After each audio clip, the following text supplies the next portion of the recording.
Antes de continuarmos aqui a esclarecimento sobre as associações e os sindicatos, vamos ver um VT aqui do Papa Francisco, que teve encontro com o movimento de trabalhadores cristãos na Itália. Vamos ver o que o Papa Francisco diz a respeito do trabalho. Confiramos. O Papa recebeu em audiência no sábado, 16 de janeiro, integrantes do movimento de trabalhadores cristãos da Itália. A eles, o Santo Padre disse que o trabalho é uma vocação e deu-lhes 3 sugestões: educar, partilhar, dar testemunho. Educar não é apenas ensinar uma técnica ou transmitir uma noção, mas formar para o novo humanismo do trabalho, onde o centro deve ser o homem e não o lucro, onde a economia deve servir ao homem e não se servir do homem. Francisco disse que hoje o trabalho não está a serviço da dignidade do homem, mas o torna escravo. É preciso educá-lo à honestidade para não ceder aos favoritismos e às indicações privilegiadas. Isso é corrupção, destacou. Por fim, Francisco recordou os tantos jovens que não têm trabalho. Eis o drama desses novos excluídos do nosso tempo. Bom, a gente vê na Europa, né, tá ainda aí os trabalhadores da Itália, a gente vê o pessoal muito bem vestido, bem alimentado, todo mundo muito bem, a nossa classe média aqui, né? É possível a gente, através dessa luta trabalhista, que em todos os lugares, inclusive no Brasil, os trabalhadores cheguem já a esse nível de vida, de remuneração, que satisfaça todas as necessidades e mais além, confira dignidade ao trabalhador?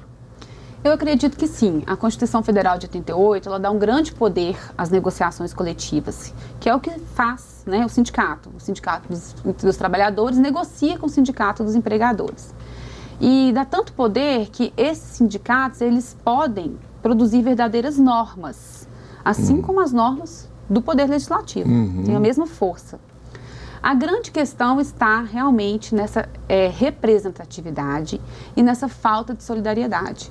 Mas eu vejo assim que o futuro do direito do trabalho enquanto um marco humanizador do sistema capitalista, aquele que vai realmente colocar os limites, né, da dignidade humana, porque o direito do trabalho ele é um instrumento do capital. Por isso que ele é tão açoitado, porque ele é aquele limite, ele é aquela humanização. Eu acho que o futuro do direito do trabalho está na ação coletiva.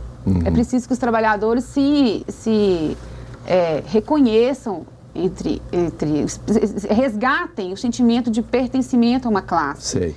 E que eles comecem a ir ao sindicato e reivindicar, né? Porque, inclusive, o que acontece muito é que eles nem sabem que fazem parte, de qual sindicato fazem parte. Agora, veja bem, nós temos aí a Itália, né? Nós tivemos aí uma associação de trabalhadores cristãos, não é um sindicato. Aliás, na Itália os sindicatos são fortíssimos, né? Eles comandam. Na França também, na Inglaterra mais ou menos.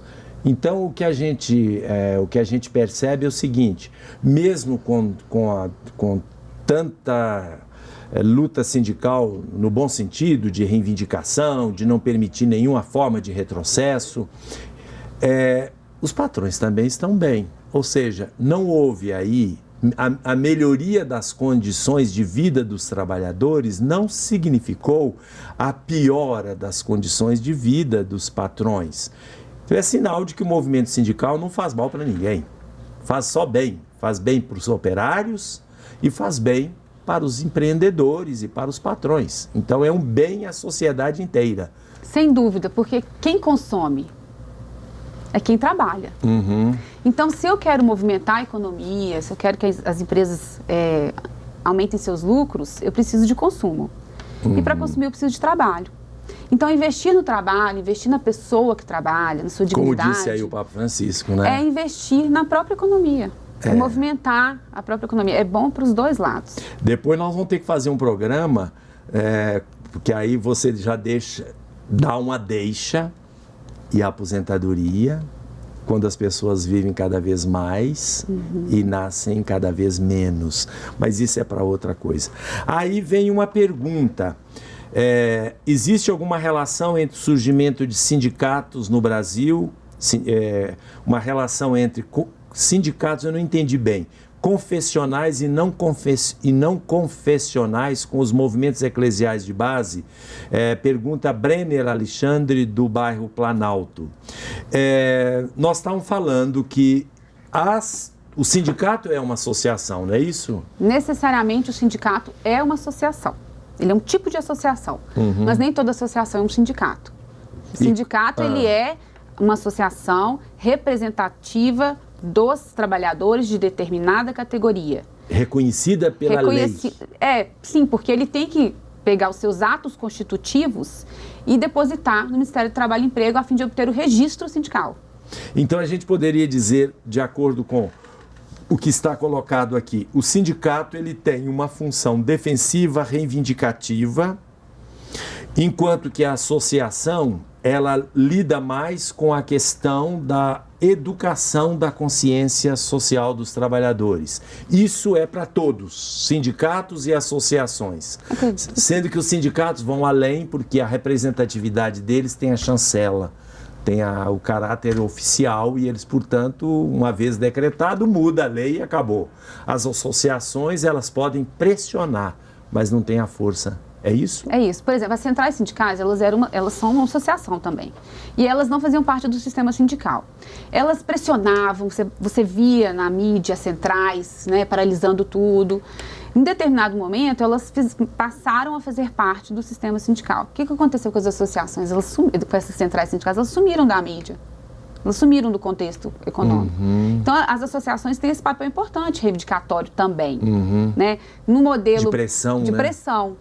Eu diria que no modelo brasileiro, talvez algumas associações tenham um poder mais reivindicativo do que o próprio sindicato. Que influencia na política, na eleição e assim por diante, no sentido de que move os trabalhadores.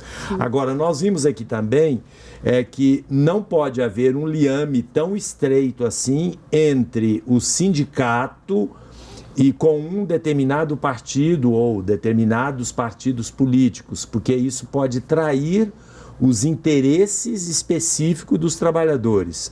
Também você concorda com isso? Eu concordo. O sindicato ele tem uma atuação política importante, mas na defesa dos interesses da sua classe representada, da sua categoria. A partir do momento em que ele está defendendo um partido político, ele se distanciou do interesse da classe.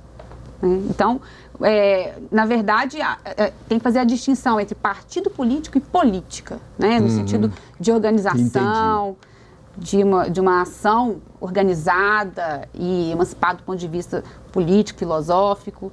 Porque no caso do partido político, só para explicar o que está escrito aqui, e você me ajuda, no caso do partido político que visa o poder quando assume ou quando pretende o poder, os interesses podem não ser os mesmos reivindicados por aqueles que trabalham, porque aí o poder é muito mais abrangente, né?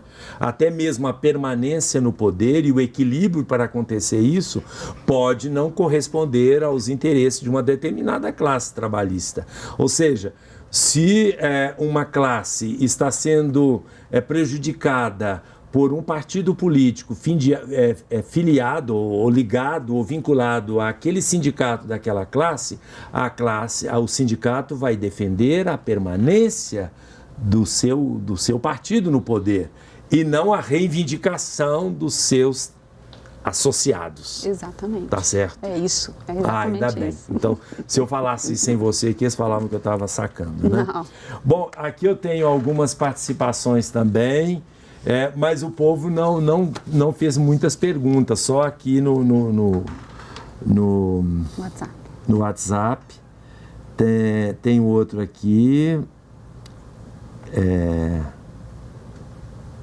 Bom, acho que as associações católicas funcionam como os sindicatos ou é muito diferente? Já explicamos. Se não estou enganado, na 40º ano, o Santo Padre exorta os católicos a se reunirem em sindicatos confessionais. Nós não conhecemos. Sindicatos confessionais nós não conhecemos. Conhecemos associações trabalhistas confessionais, mas sindicatos não podem ser propriamente confessionais, porque os trabalhadores de uma determinada classe nem todos são da mesma confissão religiosa. Bom, aqui tem outras perguntas. Está na hora de terminar esse bloco? Está na hora de terminar? Está na hora. Então, vamos fazer as perguntas no próximo bloco. Voltamos daqui a pouco.